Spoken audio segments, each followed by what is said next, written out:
Bienvenue à tous dans cette série de vidéos consacrée à PHP. On va voir l'installation de PHP, les variables, chaîne de caractères, tableau multidimensionnel, conditions et fonctions, bien sûr, en plusieurs étapes. Autrement, la vidéo va durer 10 heures. J'ai pas trop envie. L'installation va se faire euh, sous Linux. Pour ceux qui sont sous Mac ou Windows, je mettrai un lien dans la description de la vidéo pour l'installation de PHP qui va être pour vous, qui va être en 7.7.4.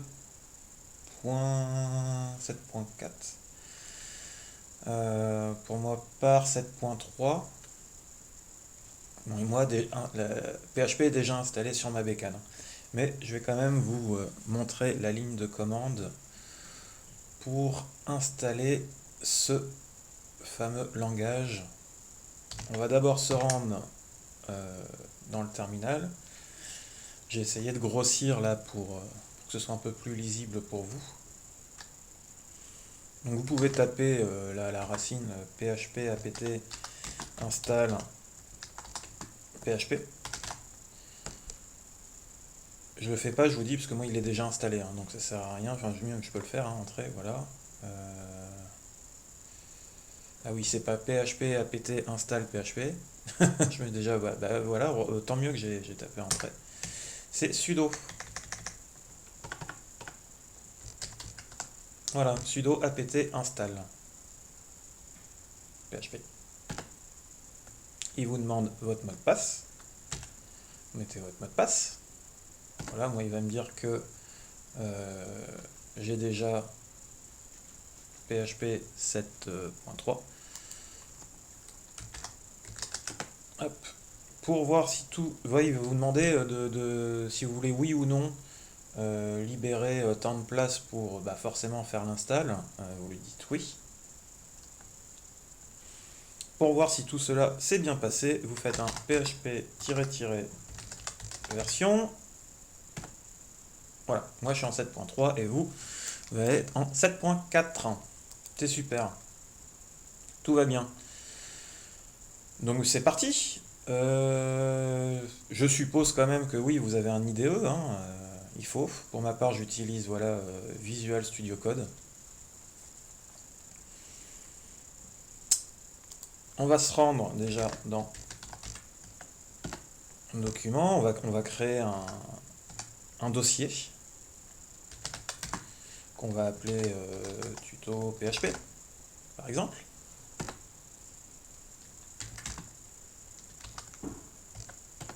Voilà. On va l'ouvrir avec Studio Code.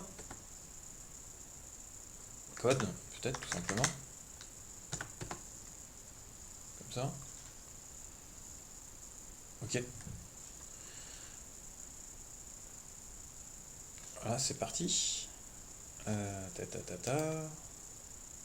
Aucun dossier ouvert. Bon, en fait, il l'a pas ouvert au dossier. Ok. Document, tuto PHP. Tac, tac, tac.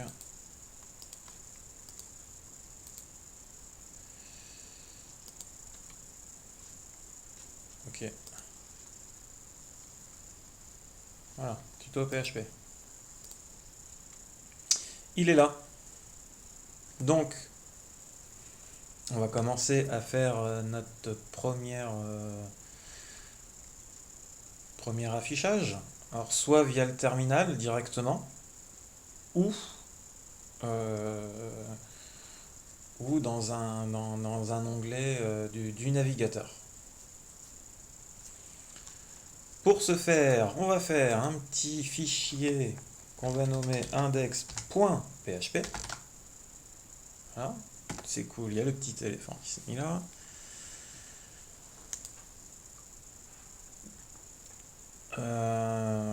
Pour voir si déjà point de vue navigateur tout fonctionne bien, on va ouvrir un terminal. Pour lancer le serveur local avec PHP, c'est PHP tiré avec un espace, pardon, tiré grand S, espace localhost 2.8000. Ok. Contrôle-clic.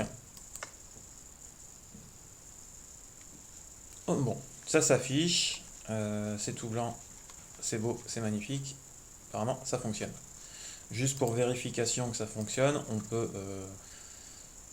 mettre du HTML. Ce qui est cool avec PHP, c'est que on n'a pas besoin de mettre .html. Hein, si on veut lui mettre un H1, bonjour.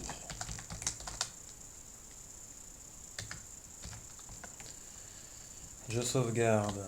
On va aller voir ce que ça donne. J'ai bien mon bonjour. Donc ok, le serveur est bien lancé, ça fonctionne bien. Pour PHP, écrire du PHP, il faut point d'interrogation PHP. Voilà. Ça se fait comme ça. Et on peut fermer avec un point d'interrogation comme ceci. On verra après dans les prochaines vidéos pour afficher les variables, tout ça. Dans un premier temps, tout simplement pour afficher bonjour comme on vient de le faire avec un H1 en PHP, ça se nomme echo entre guillemets bonjour et un point virgule à la fin. On sauvegarde. On va retourner voir. Voilà. Et on voit bien le bonjour, donc ça fonctionne bien, PHP fonctionne bien, c'est cool. Je vous ai dit tout à l'heure aussi qu'on pouvait le faire via directement le terminal. Soit directement dans l'IDE ici, ou aussi dans votre terminal ici, hein. Il n'y a pas de souci.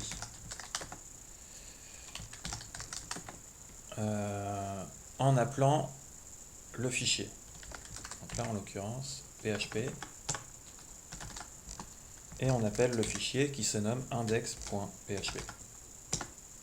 Et on voit bien le bonjour qu'on a mis en écho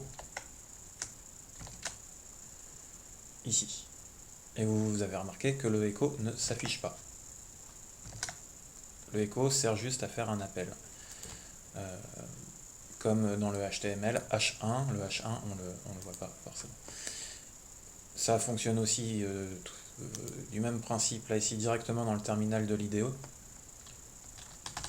en appelant le fichier index.php, et on voit bien le bonjour qui s'affiche ici. Voilà pour l'installation et